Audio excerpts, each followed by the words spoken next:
Kamera HP atau kamera smartphone sekarang itu udah keren-keren banget. Resolusinya udah gede-gede. Ada yang 32 megapiksel, 48 megapiksel, 64 megapiksel, bahkan hingga video ini dibuat ada yang sampai resolusinya itu 108 megapiksel. Wow, gede-gede banget ya resolusinya. Kalau gitu caranya, DSLR atau mirrorless bisa kalah kali ya sama kamera smartphone. Tapi apa iya kayak gitu? Daripada penasaran, langsung aja snap and start.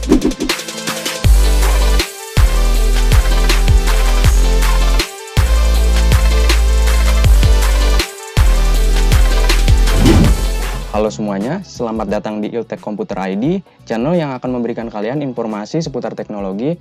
Bersama gue Didin, host yang akan membawakan pembahasan teknologi konten digital, fotografi, videografi, editing, dan lainnya.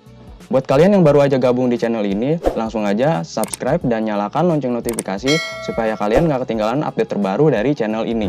Di sini gue ada HP yang resolusi kameranya itu lumayan gede, 64 megapiksel.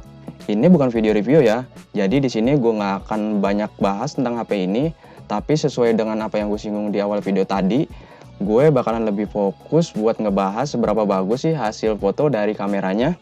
Jadi di sini gue akan melakukan sedikit tes untuk menguji kualitas gambar yang dihasilkan kamera HP dengan resolusi besar. Seberapa bagus, seberapa tajam hasil gambar yang akan kita dapatkan nanti. Gue akan mengambil beberapa sampel gambar dengan berbagai resolusi. Nah, nantinya kita akan bandingkan seberapa signifikan kualitas gambar yang dihasilkan di berbagai resolusi tersebut, dari mulai resolusi yang terkecil hingga resolusi yang terbesar. Pertama-tama yang akan gue lakukan adalah mengambil sampel fotonya. Nah, untuk pengambilan sampel fotonya ini nggak boleh asal-asalan ya, supaya lebih mudah saat membandingkan fotonya nanti. Di sini gue menggunakan artificial light atau cahaya buatan dan juga tripod. Ini sangat berguna sekali agar hasil sampel foto tidak memiliki perbedaan. Artificial light atau cahaya buatan berguna agar foto-foto yang kita ambil nanti warna dan pencahayaannya sama. Begitu pula tripod, agar komposisi dan tata letak objek yang kita ambil nanti tidak ada perubahan dari satu foto ke foto yang lainnya. Dalam pengujian kali ini, gue nggak akan menggunakan aplikasi kamera bawaan, karena aplikasi kamera bawaan ini hanya menyediakan dua opsi pilihan resolusi, yaitu 64 megapiksel dan 16 megapiksel. Jadi di sini gue pakai aplikasi kamera lain yang menyediakan berbagai macam pilihan resolusi selain 16 megapiksel dan 64 megapiksel. Tapi tenang, hasil foto 64 megapiksel dan 16 megapiksel udah gue bandingin dengan kamera bawaan dan hasilnya sama, nggak ada perbedaan ya.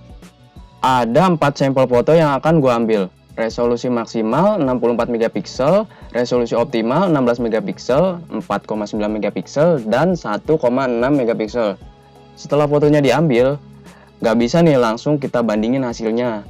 Kita harus samaratakan dulu angka resolusinya, ikutin resolusi yang paling besar, yaitu 64 megapiksel. Gue di sini menggunakan Adobe Photoshop untuk merubah angka resolusinya. Tujuan menyamaratakan resolusinya ini sendiri agar setiap sampel foto memiliki kapasitas zoom in yang sama.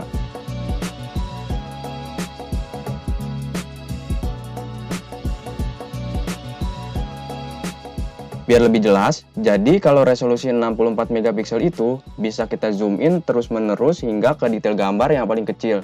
Tidak seperti resolusi kecil seperti 1,6 megapiksel yang kapasitas zoom in-nya lebih terbatas. Setelah angka resolusinya kita samaratakan, langsung aja kita bandingkan fotonya. Kita bandingkan terlebih dahulu dari resolusi yang paling kecil. Resolusi 1,6 megapiksel kita bandingkan dengan resolusi 4,9 megapiksel. Kita zoom in kedua fotonya. Dari perbandingan yang pertama ini, kita bisa lihat langsung kalau 4,9 megapiksel fotonya lebih bagus dan lebih tajam dibandingkan 1,6 megapiksel. Di 4,9 megapiksel, tulisan pada objek masih terbaca dan terlihat jelas. Sekarang kita lanjut ke perbandingan selanjutnya. Kita bandingkan 4,9 megapiksel dengan resolusi optimal 16 megapiksel. Kita zoom in lagi kedua foto ini. Dan ya, bisa dilihat ada peningkatan kualitas. 16 megapiksel lebih detail, gambarnya lebih tajam. Tulisan pada objeknya juga lebih terlihat jelas dibandingkan 4,9 megapiksel. Ya, walaupun keduanya sama-sama terbaca tulisannya ya. Sudah dua perbandingan, dan dari kedua perbandingan tersebut masih ada peningkatan kualitas yang lumayan signifikan. Lalu bagaimana dengan perbandingan selanjutnya? Ini dia perbandingan 16 megapiksel dan 64 megapiksel.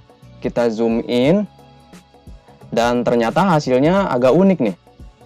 Seperti nggak ada perubahan. Ini gue yang kurang teliti atau emang hasilnya sama aja? Coba kita zoom in lagi. Ya, gimana menurut kalian?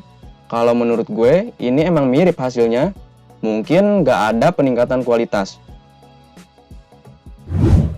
Dan ya, sekarang waktunya untuk gue ambil kesimpulan tesnya. Sebelumnya gue notice dulu ke kalian, kalau kesimpulan yang gue ambil itu murni pendapat gue sesuai dengan hasil tesnya tadi. Hasilnya bisa beda kalau dilakuin dengan HP atau smartphone dan metode yang berbeda pula.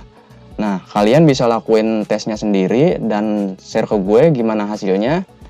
Oke, jadi di sini gue menyimpulkan kalau resolusi besar di kamera smartphone, khususnya HP yang gue pegang sekarang, itu cuma gimmick alias palsu.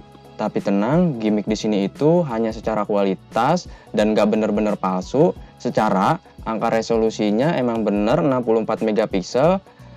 Namun secara kualitas ketajaman fotonya nggak bisa dibilang 64 megapiksel.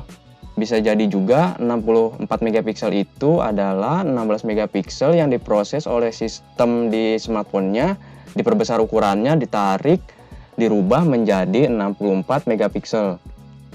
Karena seharusnya 64 megapiksel itu jauh lebih tajam dari resolusi 16 megapiksel yang ukuran resolusinya kira-kira 4 kali lebih kecil di bawahnya. Oh iya, tadi di awal video gue ada bilang kayak gini. 108 megapiksel. Wow, gede-gede banget ya resolusinya. Kalau gitu caranya, DSLR atau mirrorless bisa kalah kali ya sama kamera smartphone. Tapi apa iya kayak gitu? Di sini gue pengen meluruskan, kualitas foto dari sebuah kamera itu bukan cuma ditentuin oleh resolusi gambarnya aja. Masih ada faktor-faktor lain yang menentukan kualitas gambar dari kamera. Nah, kamera DSLR atau mirrorless itu memiliki lebih banyak faktor yang mendukung untuk menghasilkan gambar yang lebih bagus. Jadi, secara teori, untuk saat ini masih lebih baik hasil dari kamera DSLR atau mirrorless. Mungkin di next video kita akan buat perbandingannya antara kamera smartphone dengan kamera DSLR atau mirrorless. Sekian dulu pembahasan di video kali ini. Kalau kalian punya pendapat lain, koreksi, ataupun saran, silahkan tinggalkan jejak kalian di kolom komentar.